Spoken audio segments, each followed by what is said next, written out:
Txiki, kueto prest? Egunon, hemen gaude egun bat berri zuekin. Tres momentu zoragarria bat gurekin pasatzeko. Goazen astera!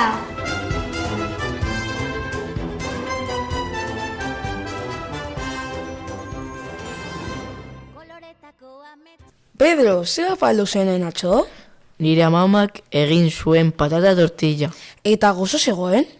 Munduko janaririk onena da. Gaur, 3. mailakoak etorriko dira patata tortillaren errezeta azaltzera. Kaixo, gaur patata tortilla egiteko behar diren osagaiak aipatuko ditugu eta gero nola egiten diren azalduko dugu. Osagaiak hauek dira kilo bat patata, 2 tipula, piper, gorria eta berdea. Arrautzak, gatza eta olioa. Orain tortilla egiteko pausoak azalduko ditugu. Lehenengo patatak zuritu, garbitu eta moztu.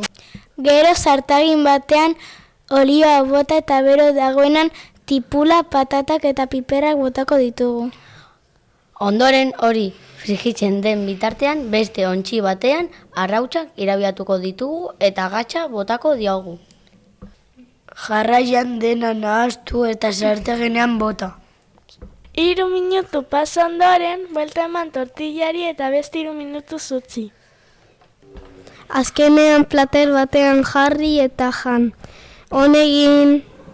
Hau izan da gaurko saioa. Urrengo saioan ikusiko gara. Hau txiki, kueto prest, podcasten!